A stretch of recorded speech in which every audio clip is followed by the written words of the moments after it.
just finished all 12 pegs. I'll move this out of the way, and you can see that all pegs now have been filled, and they have 2 stitches each on the pegs. So we have gone from 12 stitches now to 24 stitches, and we are ready to start knitting. And for this next row, which will be row 6, we will start our peg doubling set up. So here's what we do to set up. You're going to take all the pegs, the odd pegs like peg 1, and you're going to lift the top stitch off and move it over. And I don't know if I can do this facing this loom or not. I'm so used to knitting upside down. Anyway, you're going to move all the loops from peg 1 over to peg 3, or over to the neighboring even peg, off the odd peg to the even peg, so that when you finish with this row, all the odd pegs will have 1 stitch, and all the even pegs will have 3 stitches.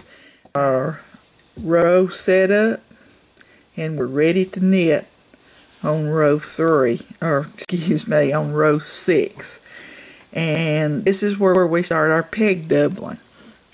Now, I will refer to each one of these marked pegs as point pegs, because that's where the point of the hexagon is formed. Okay, these stitches now, as they are out of place. If you knitted them by moving the stitches and just left them as they are, that it would not turn out right. So you have to do what's known as unfold this point peg when you get to it in the round. And this is what I mean by that. Knit the first stitch, okay, and knit the first stitch, the one on top, on peg 2. Take the peg 2 loop and move it back to peg 1. Now this stitch, which was the middle stitch on this marked peg, is out of place, or out of sequence I should say, and it will have to be placed back out of the way. You can always remember that the first stitch that you knit, and I knit these in 2s.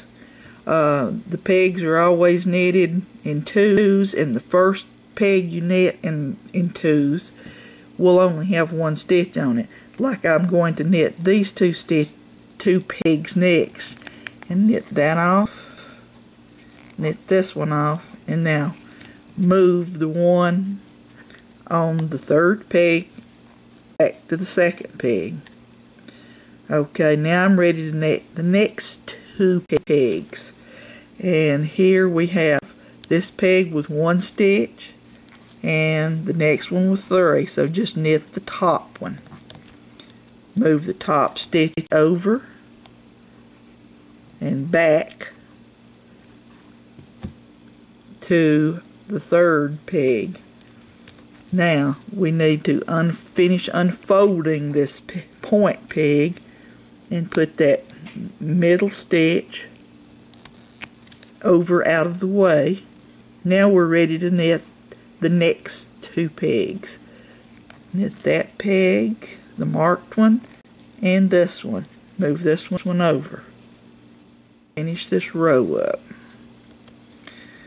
And I wanted to take you up to the end because we sort of cross a boundary here. When you get to 12, you're going to move that loop over to peg 1 just to get it out of the way temporarily. Okay, knit peg 12 and then knit the right stitch from the point peg and then bring it back to peg 12. Now when you have finished knitting the row, you will have 2 stitches again. You'll have 2 stitches again on all the pegs. Before you can proceed, we'll need to move all the stitches off of the odd pegs to the marked pegs. Just like that. And so on. I'll go ahead and do that and can continue knitting, and I'll meet you back at the end of row 8.